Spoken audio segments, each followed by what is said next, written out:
How's it going, everyone? This is my hello, and this video is very different.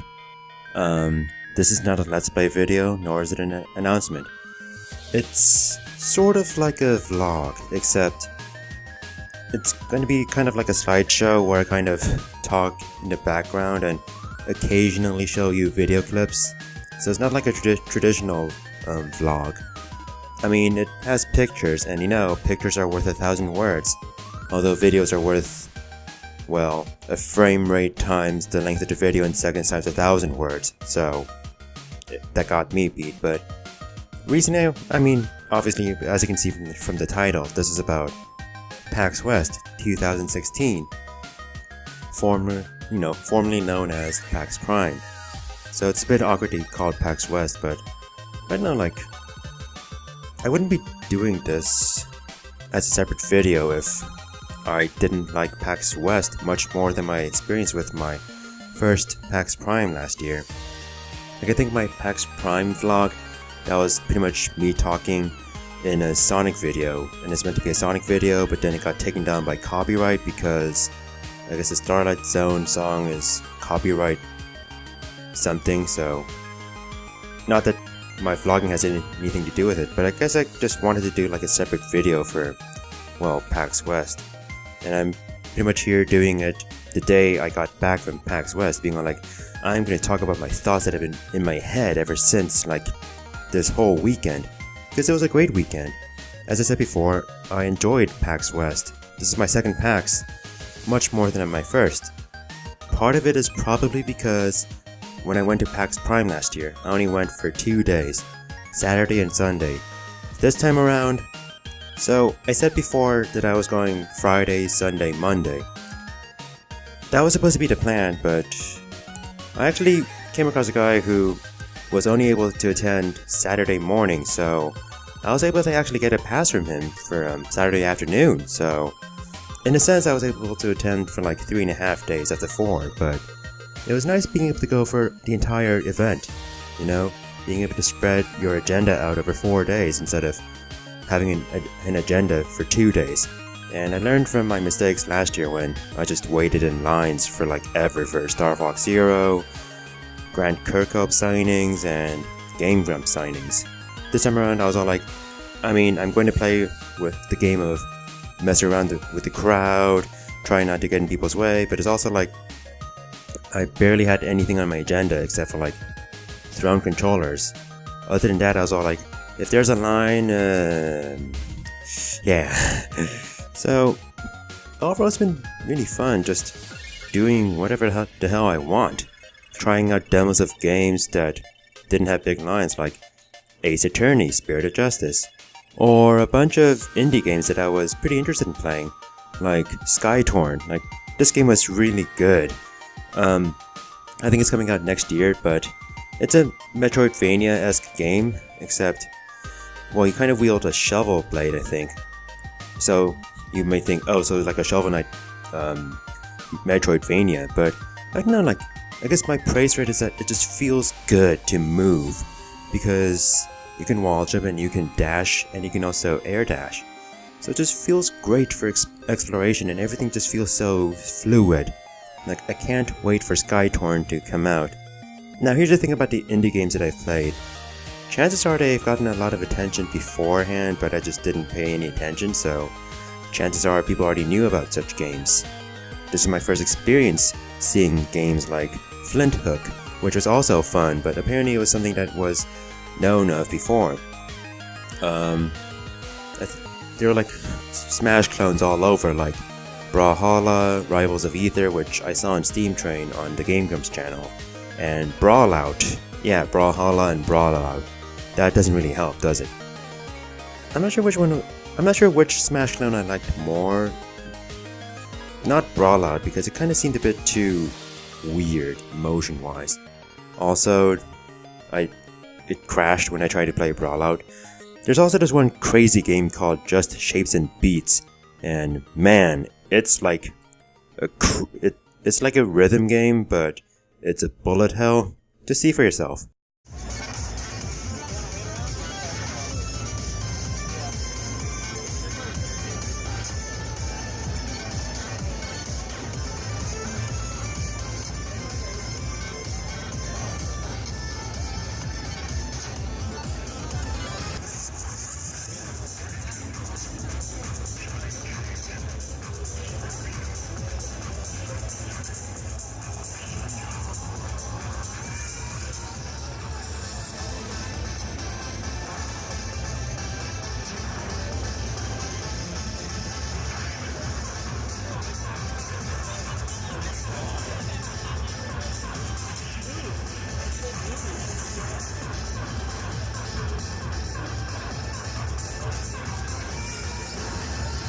So, like I said before, I just went around PAX West, just going all over, like going to the Pokemon Center where I got some. Well, I took a look at some of the plushies. I was just getting the big ones that everyone was carrying around, like the big Snorlax ones, even though they're small by Snorlax standards. The big Bulbasaur ones. I got a few plushies on my own, but you know. So I just walked around the expo hall, just taking a look at various things like the Super Soul Brothers.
South Park stuff, and the entirety of the Nintendo booth, which was just, well, Pokemon, well, not even Pokemon, it's just take a picture with Pokemon character cardboard cutouts, pre-order for a free poster if you haven't done so already, even though you probably already did pre-order if you are going to pre-order Sun and Moon, and if not, you probably will just buy it anyway. And the other things the Nintendo booth had were like, what, Dragon Quest, which, you know, is a big deal, but it's not going to catch people's attention, unfortunately. And Yokai Watch 2. I don't have any attachment to Yokai Watch, so yeah. So most of the time I just spent my time in the convention center. I mean, like I said, I didn't have an agenda, unlike my hotel roommates, and that's, I guess, going back to my comparison of last year's PAX Prime to this year's PAX West. Another reason why I enjoyed this PAX this time around much more was just because I was just closer to the scene, because so last year I stayed at an Airbnb. It was still in Seattle, but it was kind of in a nearby district, but it's still like a walk or an Uber ride away, and it just, let's just say that my experience with the Airbnb was nice, but it gave me an impression of Seattle that I didn't like. Like, I thought Seattle was just a bunch of stuck-up assholes, but it's not. Maybe that one district, but it seemed like it was like a super artistic, super rich district anyway, so yeah. No, I stayed at a hotel right next to the convention center with 3 guys from the small media-ish website. I still need to check it out, but most of the time they write reviews. It's kind of like IGN, except more pure at heart. You know, more honest, less bullshit. It's called Informed Pixel. So 3 of the guys, I guess the main guy and 2 other writers, went down to PAX. There's supposed to be a 4th guy, but the 4th guy bailed, so that's how there was free hotel space, which I then pretty much, I guess, requested on Reddit. So I pretty much found out about this whole thing on Reddit, and you think, oh man, that's kind of a gamble. It was, but my correspondence with the main guy from Informed Pixel, I guess, kind of made me trust in this arrangement. So this time around I actually got to stay in a hotel with people, and I was just around gamers all the time, so that was a very positive thing, versus being on like, let's go to PAX, now let's bang. Let's see. For the most part, I just also hung around. Well, chances are if you wanted to find me in PAX, on Saturday morning I wasn't at the convention center, as I said, because I didn't have a pass at that moment, so I was just going around touring the Pike Place Market, which is really cool. It's like a farmer's market, but with fish that, you know, people throw around sometimes, and it's pretty fun. Although, if you're not a big fan of crowds, then it's not for you, but then again, PAX also has crowds. Also, there's a picture I posted on Twitter, which featured like this crazy link. Turns out that's not at PAX, that was at the Pike Place market area. So, yeah, I guess there's like a booth selling ocarinas. Man, I have like no constructive narrative behind the story, but basically what I was saying is, aside from that one time when I wasn't at PAX, when I was at PAX, you were most likely able to find me around the expo hall, just walking around, maybe trying a few demos like Final Fantasy 12. I didn't touch Kingdom Hearts because I knew there's gonna be long lines, and I'm really just, you know, experiencing Kingdom Hearts 1 alone as it is, so there's that. I also didn't bother with Kingdom Hearts 15, Final Fantasy 15, jeez! Kingdom Hearts 15, I mean, it may as well be Kingdom Hearts 15, right? How many games are there now in the series? But yeah, I didn't try out Final Fantasy 15 or Resident Evil since those were, like, Resident Evil just got sold out so many times, or like so quickly. No, you just saw me walking around the expo hall being like, dude, there's this. Or most likely in the indie showcase room. So like usually around indie games in either the expo hall or the 6th floor, or close to the Super Soul Brothers, or maybe the Pink Gorilla merchandise area, which was like the only place you could buy retro games. Which, I don't know, like, is it typical for there to be like one place to buy games at a convention like that? I thought there would have been more, but yeah, it's just one place to buy games. So I bought some games like Animal Crossing and a few other games for Proton John. So I was spending my time in the expo hall, but mostly I was also spending my time at the Classic Console Freeplay because, you know, it just felt right and just felt cozy. Like last year, like, my favorite rooms were the Classic Console Freeplay and the Console Freeplay, where in the Console Freeplay we would just play Smash, and that was fun. The problem was, however, because of how there's like new theaters on the 6th floor where the Console Freeplays were, the main Console Freeplay was moved to a separate, well, it's like still part of the convention center, but it was a part of a separate building, so like super far away from everything. I mean, not that far away, but it was removed from everything, so I honestly was not motivated to go to the main Console Freeplay at all. I just mostly spent most of my free time at the Classic Console Freeplay. Like, you were most likely going to be able to find me there. And, well, I'll admit, it was also the place where you're going to find YouTubers like Proton John, Nintendo Capri Sun, Lucachin. Like, those people, you were also most likely to find them there. And that's where I pretty much found some of them, like NCS, Luca, and John, and etc. Because everyone was all like, hey, this is a great place for us to hang on and play games that we grew up with or to love.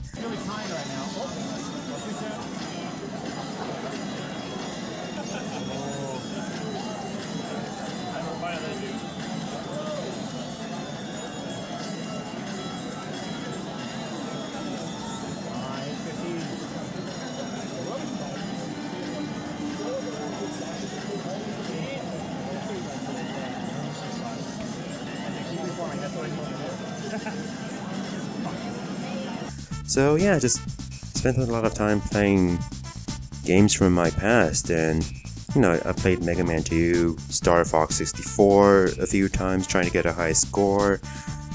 Crash Bandicoot, I actually played Crash Bandicoot 3. Let's see, I saw these guys playing The Weakest Link on the PlayStation, which you'd think would be a bad game, but it's actually ironically entertaining.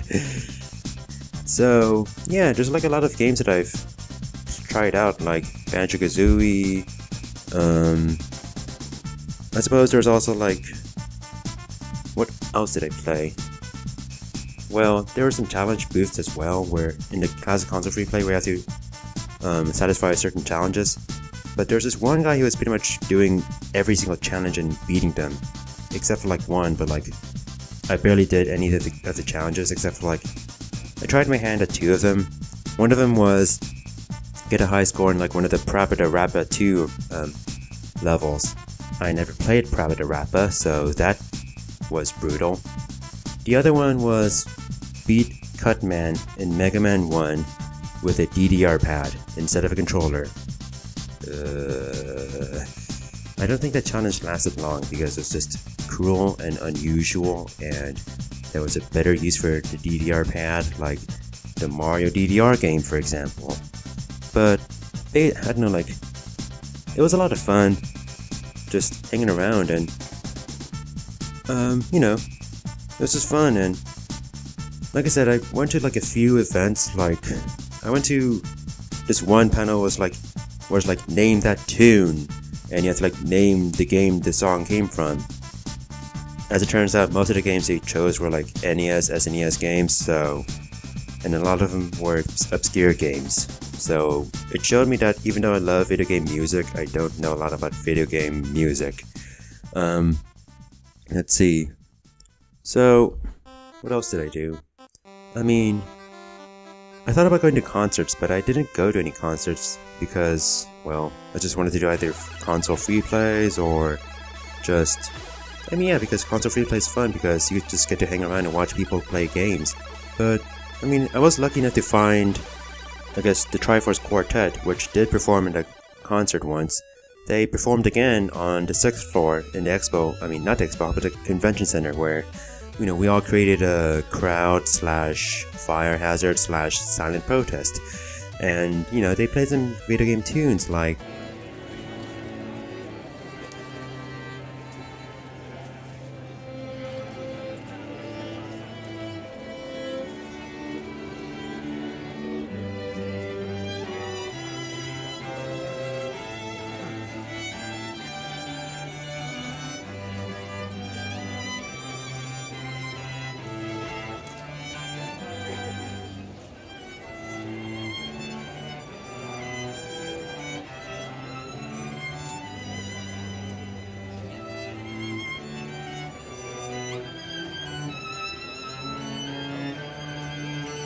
and they also played this from Game of Thrones.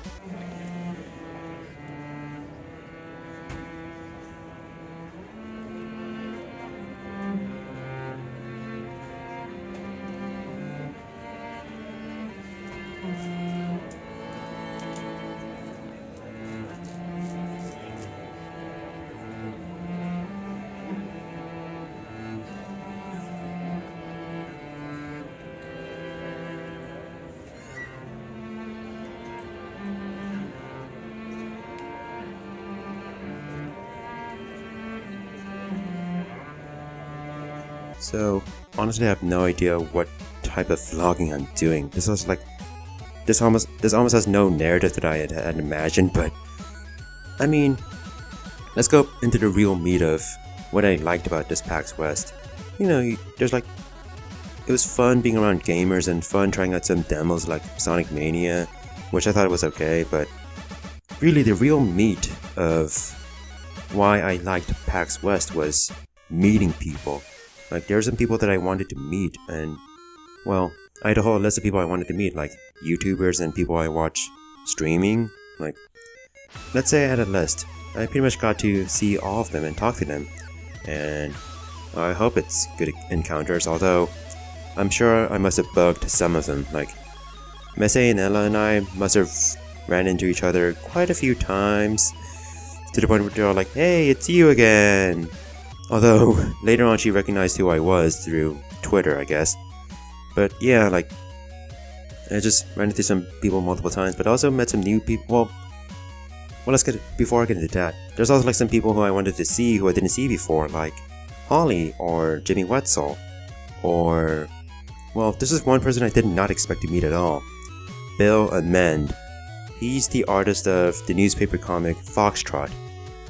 It used to be daily, but now it just updates only on Sundays. But man, like, that comic was like my favorite thing, like one of my favorite things growing up, especially in middle school, because I don't know, like, just reading Foxtrot comics got me through shit in middle school, you know? So it's really awesome getting to meet Bill Amend, even though it was only like a short encounter, and it's all like, I'm paying you to sign this. I mean, he's gotta make money because he's only making comics on Sundays. But I mean, I think it's like he's semi-retired, and that's why Foxtrot only updates on Sundays ever since a few years ago. Which is a shame because I loved that comic. Although, it's really difficult to be a comic artist if you have to draw something for every single day of the week. So, it's not the most desirable thing, I can understand. So yeah, there's like other people I got to, see who I wanted to see, like Adriana, or Adri, or Family Jewels. So, and of course, Richard as well, or Rich. So it turns out that they were helping out with the Throne Controllers panel, and it's all like, hey, I'm Mayo, hello! And they were like, hey! And then I guess Family Jewels recognized me because I drew one time during like one of Messenila's streams when Jules and Adri were there for a brief moment. Well, it's going to be hard to explain the context behind this drawing that I drew for them of a stream moment, but Jules pretty much knows me as the burger guy, so that was awesome that he was able to remember me for something silly, and that's pretty much what I wanted to get out of that drawing. Silliness. It's just silly. Like, Jules is a burger. What more can you say, aside from the fact that he's a guitarist who's awesome at doing guitar covers of video game music. That aside, I think there's another thing I really enjoyed about this PAX, and it was the aspect of meeting people. And here's my hope.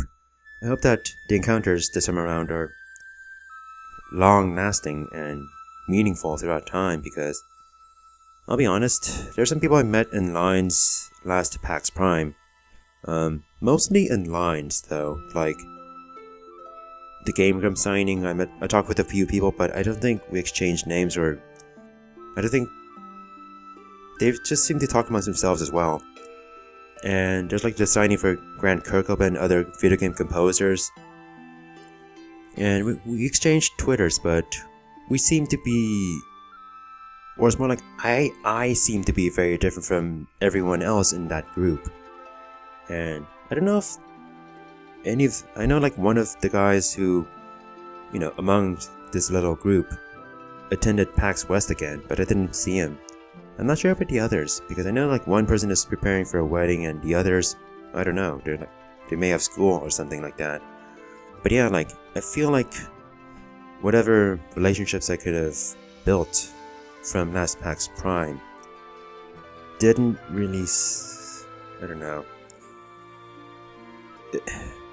I mean, here's the thing about PAX Prime, it's just overwhelming and just too short for me, so that I just didn't have enough time to maybe appreciate some things. Whereas this time around I had the time to pretty much do what I wanted and meet people and hang out with people, and there's some people who I've talked to and met, and like I said, pretty neat discussion, conversations and such. And it also helped that, we either recognize each other from Twitch or can recognize each other on Twitch. And, it also helped that I met a friend of a friend, for example. So, I don't know, like, it was really awesome. Just the people I've met.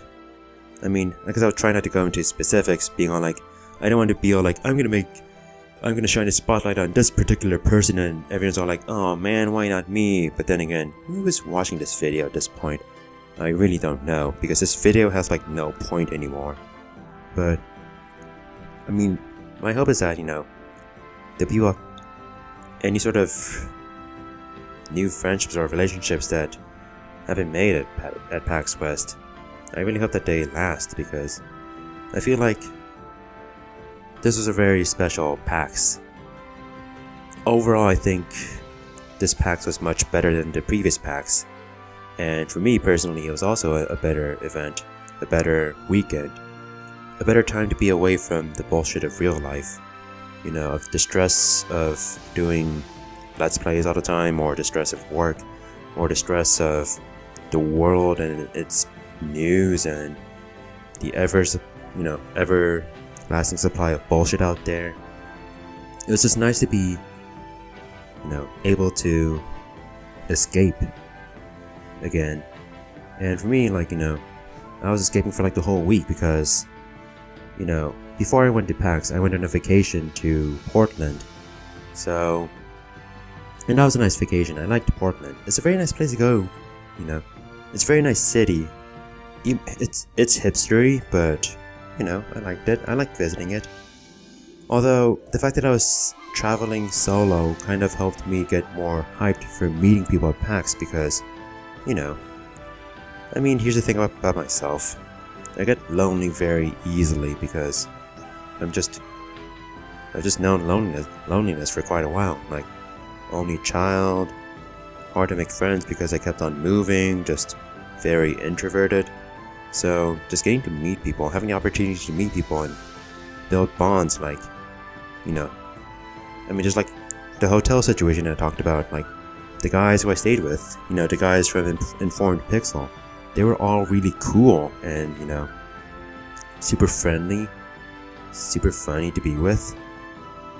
They were awesome people. And I hope that, I guess we may go down different paths, but I hope our paths do cross again because, it was just awesome just being with them. And the same with the people I've met through, other events, or like the people I've hung up with in the classic console free plays or console free plays, and later at GameWorks, It's just nice getting to meet people who were just really just awesome to be with.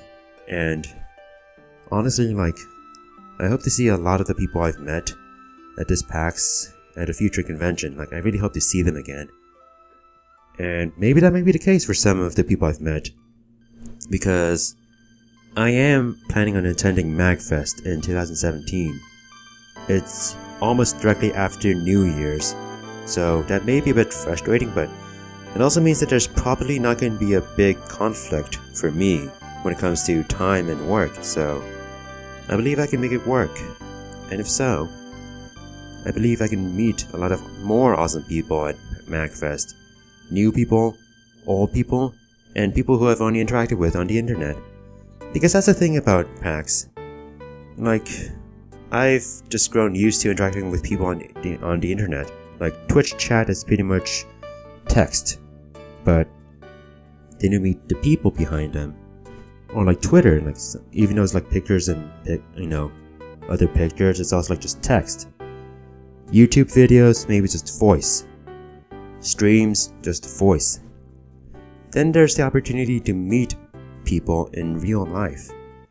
And, there's just more meaning that comes out of interactions. And I guess that's something that kind of just been what I've needed in a long while too, because I'll be honest, before going on this vacation, I've just felt a little down in my life. Like, a little depressed actually. Just, I won't talk too much about it, but I believe this is what I needed to bring my spirits up once again. It's not like a cure for depression or anything like that, but it's all like, it's a kind of lift me up that I've wanted for a while, that I haven't experienced in a while. Like PAX Prime last year, it was awesome meeting people, but my overall reaction to it was all like, I'm trying to justify what was good about it because I have more bad memories associated with it than good memories. And that was actually why I was very hesitant on going to this PAX West. Like, I was thinking about maybe not even going, just selling my passes, because I was all like, PAX Prime wasn't super great, and nobody seemed to enjoy themselves. As it turns out, like, PAX West was much better, and everyone was having a better time. Like, it felt like the convention itself was just better this time around. Even though there are some changes which sucked compared to last year, like Nintendo being super cool for us, or other things which I don't really know or care about, but yeah, like, it was just one of the best experiences I've had in a while. Like, these are going to be memories that I'll cherish, and I hope to follow up on, So for those of you guys who have talked to and met this PAX West, it was awesome being around you guys. It was awesome meeting you guys. And, you know, I just want to give my thanks to those who I gotta thank, like Informed Pixel and pretty much any new friends I've met and made, you know? Because isn't that why we go to these events? To pretty much meet people who share similar interests to us. Isn't that the point? Not just to show off video games or be like write tech interviews or do tournaments or go to lines and just get autographs just because there's someone famous or just because they composed something in Call of Duty. You know, overall, like, the whole essence behind us is just meeting people who have influenced you in the video gaming industry, but also people who share your interests in something that you both love. Video games. Isn't that why we're all here? Isn't that why we are all here on YouTube? Doing this thing on YouTube, Twitter, Twitch, whatever? We all share a common interest. Even though video gaming has evolved so much that it's super diverse, we all share something, don't we? So, yeah, it was definitely an awesome experience. I don't know how this video is going to turn out because I have less photos to show than I thought I would. So, this is like a crappy vlog. But hey, I mean, I don't vlog for a reason, right? Well, I guess I'll go back to doing regular old videos again. Assuming I don't get sick. Still knocking on wood here. But yeah, thanks for watching / listening / whatever if you've made it this far. And I hope you have a good day. Take care, guys. Bye. I miss you.